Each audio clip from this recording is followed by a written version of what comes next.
Vamos ya con las preguntas al candidato. Antes, bueno, sepan ustedes que cuando hablamos de esa entrevista, Miquel me propuso una canción como banda sonora.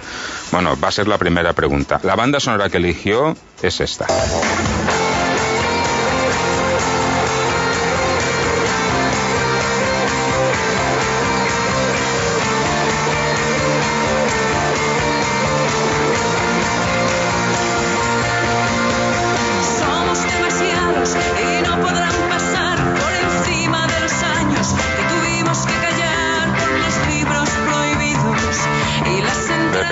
Per què Amaral? Per què Revolució? Pues perquè en som molts més, sempre en sigut molts més i ara és el moment de demostrar-ho. Xàtiva té una història que la fa molt digna, però ara és el moment de que la ciutadania isca al carrer, que el dia 22 d'una manera sobirana agafi el sobre i que vagi a votar i que diga no a tantes coses que ens estan degradant. Per això esta cançó i per això l'esquerra, l'ecologisme, el feminisme i la llibertat.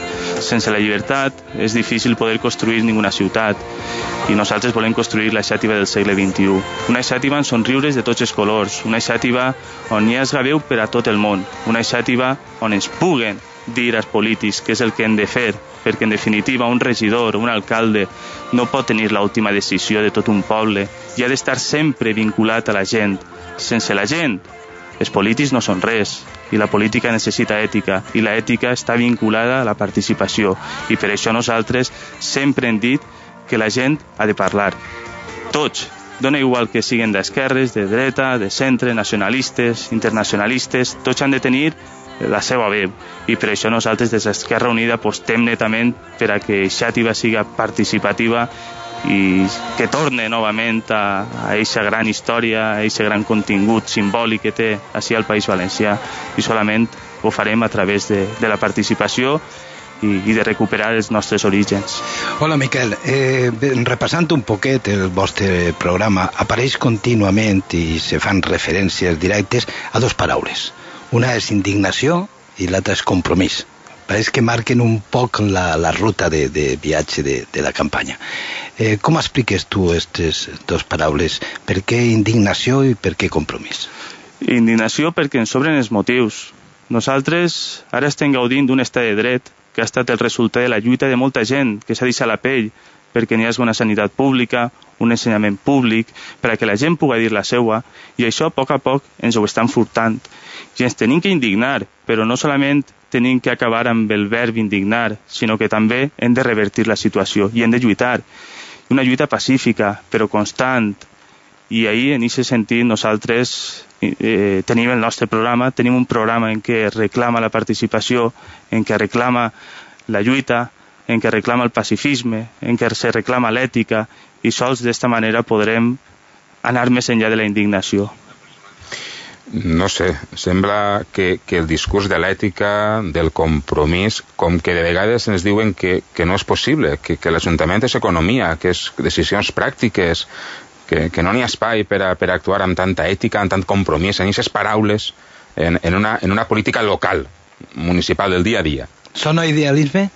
Idealisme, nosaltres som realistes, i més realistes que l'economia té que estar al servei de les persones, no n'hi ha res. Avui per avui a Xàtiva tots sabem que n'hi ha 200 persones que tenen dificultats per poder menjar tots els dies. Això ha de ser la preferència de qualsevol institució i de qualsevol polític. Mentre que n'hi hagi gent que té dificultats per poder menjar, en este poble no s'ha de tirar un coet. Això sí que és economia. Economia al servei de les persones. Ara bé, si volem parlar d'economia al servei de l'especulació, doncs podrem parlar d'altres maneres de fer economia. Però és que nosaltres no estem en aquesta línia. Nosaltres, sobretot, pensem en les persones i volem ficar al mig del debat polític els problemes reals de la gent. I per això nosaltres pensem en aquest tipus d'economia. És curiós perquè llegint la informació d'Esquerra Unida parlava del PP i parlava que el PP ha fet les infraestructures però que no ha fet bé la gestió, o sigui que no sap gestionar allò que ha creat.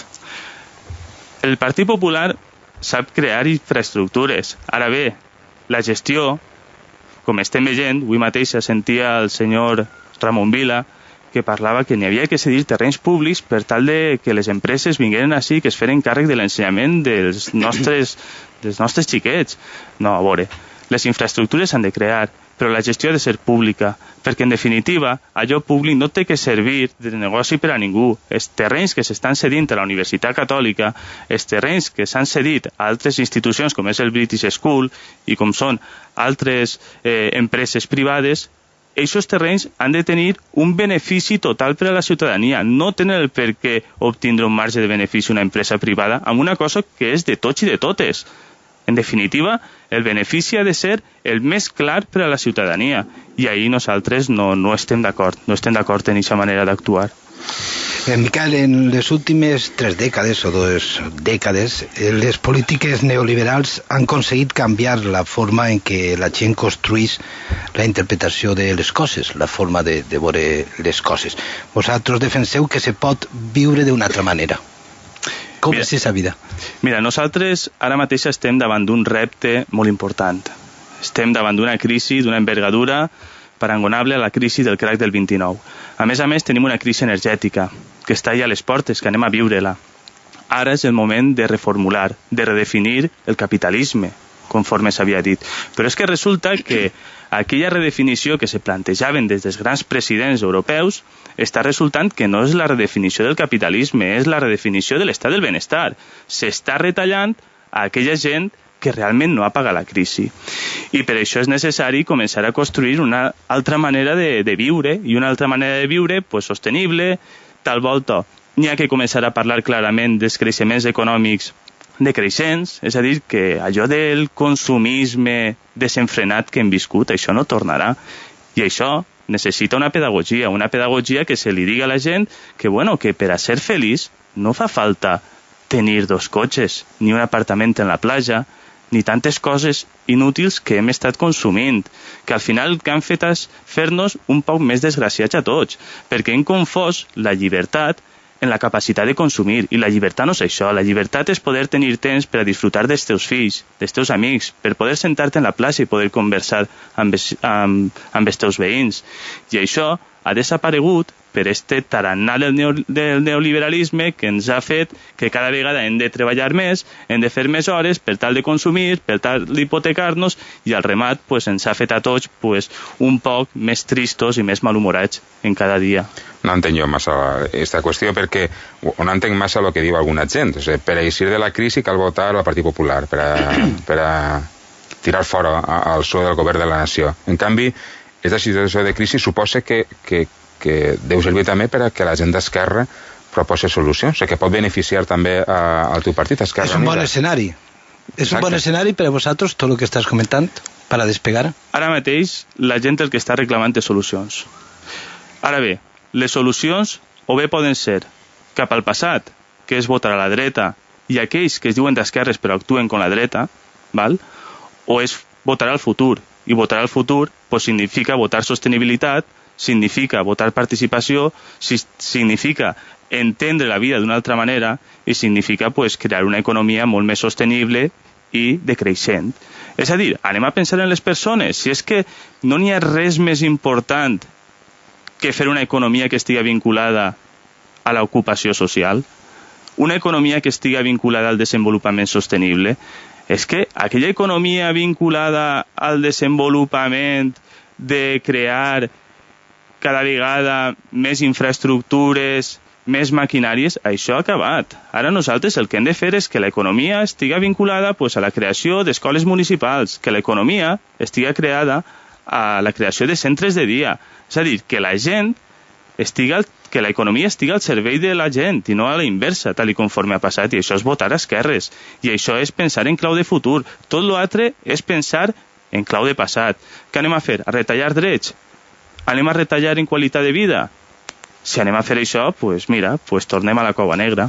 Té l'Ajuntament una economia sanejada, segons Esquerra Unida?